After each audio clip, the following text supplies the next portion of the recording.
ಇದೀಗ ನಮ್ಮ ಜೊತೆ ಇದ್ದಾರೆ ಸತೀಶ್ ಪಡಿವಾಲ್ ಸರ್. ಅಣ್ಣಾಜಿ ಸರ್ ಅವರ ಬಗ್ಗೆ ಅಭಿಪ್ರಾಯ ಕೇಳೋಣ ಬನ್ನಿ. ಜೈ ಜಿನೇಂದ್ರ ಸರ್. ಜೈ ಜಿನೇಂದ್ರ. ಅಣ್ಣಾಜಿ ಸರ್ ಅವರ ಬಗ್ಗೆ ನಿಮ್ಮ ಅಭಿಪ್ರಾಯ? ಅಣ್ಣಾಜಿಯವರು ನನಗೆ ಸುಮಾರು ಒಂದು 35 ವರ್ಷದಿಂದ ಪರಿಚಯ. ಅವರ ತೃಪ್ತಿಗೆ ನನಗೆ ಅಣ್ಣಾಜಿಯರಂತೆ ಹೆಸರು ಗೊತ್ತಲ್ಲದೆ ಪ್ರೇಮಕುಮಾರ್ ನನಗೆ ಹೆಸರು ಗೊತ್ತಾಗಿದ್ದು ಇತ್ತೀಚೆಗೆ. ನಮಗೆ ಅವರ ಸಂಬಂಧ ಹೇಗೆಂದರೆ, ನನ್ನ ಮಾವ ಮೇಲಂಟೆ ಗೊತ್ತು ವಜ್ರನಾಮ ನಾಯಕ್, ಮತ್ತು ಅವರಿಗೆ ಭಾರಿ ಒಂದು ಆತ್ಮೀಯತೆ ಯಾವಾಗಲೂ ಇರ್ತಾ ಇತ್ತು. ಅವರಿಗೆ ನನ್ನ ಮಾವನಿಗೆ 3 ಮಕ್ಕಳ 3 ಹುಡುಗಿಯರು. ಆ ಮದುವೆಯಲ್ಲಿ ಫುಲ್ಲು ಜವಾಬ್ದಾರಿ ತಗೊಂಡು ಊಟದ ವ್ಯವಸ್ಥೆ ಏನು ಎಲ್ಲ ಕಾರ್ಯಕ್ರಮ ಆಗಬೇಕು. ನನ್ನ ಮಾವನಿಗೆ ಹುಡುಗರು ಇಲ್ಲ, ಆ ಹುಡುಗರು ಇಲ್ಲ ಅಂತ ಒಂದು ನೆನಪನ್ನು ಅವರು ಇಲ್ಲದಂತೆ ಎಲ್ಲ 3 ಹುಡುಗಿಯರ ಮದುವೆಯಲ್ಲಿ ಮುದ್ದೆ ನಿಂತು ಎಲ್ಲ ಊಟ ಆಹಾರದೆಲ್ಲ ಮಾಡಿಸಿಕೊಡ್ತಾ ಇದ್ರು. ಮತ್ತು ಅಣ್ಣಾಜರೆಂದರೆ ಒಂದು ಸಮಾಜಕ್ಕೆ ಒಂದು ದಿವ್ಯ ಶಕ್ತಿ.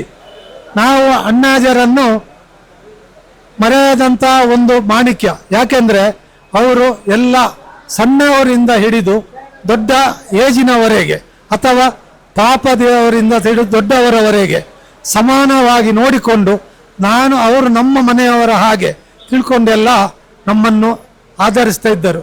ಅವರು ನಾವು ಕಳ್ಕೊಂಡದ್ದು ಒಂದು ನಮ್ಮ ಸಮಾಜಕ್ಕೆ ಒಂದು ದೊಡ್ಡ ನಷ್ಟ ಅಂತ ನನ್ನ ಅಭಿಪ್ರಾಯ.